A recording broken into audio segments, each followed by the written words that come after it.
Yo, welcome to Hot Takes with Chaz, where there's no hand holding, we do facts, not emotion. Please be sure to like, comment, and subscribe. Shout out to Topo Chico, Miller Lite, DraftKings. You guys should support them because they support us. Y'all know I'm supporting Topo Chico, you understand? Yo, before we get into the episode, can everybody, who watches the show, can y'all hit up Mason Cameron and let them know that I started the pause shit, like pause. But I started that. And they carrying it on, they carrying the torch, and they making it mainstream, but you heard it here first. So can y'all write them and let them know that? Today we got a good episode for y'all, man. I've been meaning to do this for a while. This is probably, I guess, the second installment of the appreciation series. The reason I wanted to do this series is because you never really know during the off season what's going to happen with players. You know what I'm saying? Guys get hurt, guys get traded, their contracts don't get renewed. And sometimes things could be, they could happen unexpectedly, but you want to hold on to the good memories with players, and you want to appreciate them while they are on the team. So today I want to talk about Brandon Ingram, one of the elder statesmen on this team. A lot of guys love him in the locker room. People love him in the organization. A lot of the fan base loves him. Y'all know me. I'm going to keep it a cool dollar with you. I'm not always the biggest fan, but a lot of that's because it's not always good when you get a peek behind the curtain and you kind of see how things are done. But that's neither here nor there, right? The game, to me, I appreciate the most was that first Portland game. B.I. had, I think he had been back a few games from his toe injury. He had been back a few games. And this was a game, man, where they needed this win desperately. They needed this win. I did a show. I was like, bro, we need 40 points from him. We need 40 points. And he went out there. CJ McCollum did his thing too, but Brandon went out there, dropped 40 in dominant fashion.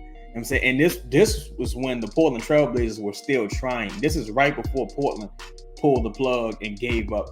So Brandon had a lot to do with putting the nail in the coffin in that game, that 40-point outing. Incredible game. If I'm not mistaken, I think they played the Sacramento Kings. No, it was the Golden State Warriors after that, and then the Kings. I think we dropped both of those games. And yeah, so it was a roller coaster of a season, man. It was a real roller coaster of a season. But toward the end of the season, Brandon went on this incredible run. Something that an MVP caliber player would do, an all NBA caliber player would do. Was just dominant. Had a hell of a, I guess if you want to consider the play in a postseason, had another good postseason. These are back-to-back postseasons where Brandon showed up and showed out. Really didn't get the support he needed. Guys were banged up. Larry Nance out there playing on like one leg. CJ, he got all kind of injuries he's dealing with. Trey's still young. Herb, he's not necessarily an offensive force at this point in his career. And JV was totally underutilized. But we're not here to talk about that. We're here to talk about appreciating Brandon Ingram right now. He's, by all reports, he's working really hard. He's with the FIBA team right now. Some workout footage came out today.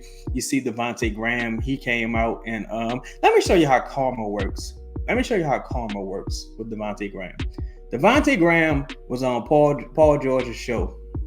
And he was joking about stealing all that money from the Pelicans, and somebody stole his car. Somebody stole his motherfucking car. If that ain't karma, I don't know what karma is. If that ain't karma, I don't know what karma is. He stole $46 million from the Pelicans, and somebody stole his motherfucking car. That's revolution. That's how you get it done. Nat Turner will be proud. But yeah, Brandon Ingram, hell of a player, man. I think you're going to see a lot of what's happening carry over. My only thing with the FIBA team is that he's the elder statesman. It just makes you miss the good old days where, a guy like Brandon Ingram would be able to go play on the FIBA team with the Kobe Bryant or with the LeBron James, with the Carmelos, with the Chris Pauls. You just miss those days where you had some of those elder statesmen to bring take guys like that underneath their wing and give them more nuance to the game and just drive that winning spirit home to those guys. But I think Brandon, he's motivated. He's out there, he's balling on the international stage, playing for that contract. He's gonna probably get that money and he's gonna ball out and do his thing, man. So, yeah, that's my favorite game of the season, that Portland Trailblazer game. I know some of y'all probably have different games. I think when he had first came back off the concussion, I think he had a really big game against the Golden State Warriors. When the Pelicans beat the Warriors by like 30 points or something crazy. When I think Steph was out and Clay might have been out, but the Pelicans beat the dog shit out the Warriors. But in the comments, I know I got a lot of Brandon Ingram fans and stands, whatever you want to go by. You know what I'm saying? Leave a comment. Tell me what's your favorite Brandon Ingram game. Tell me something I might have missed. But I certainly think going into this season, Brandon Ingram had a chip on his shoulder.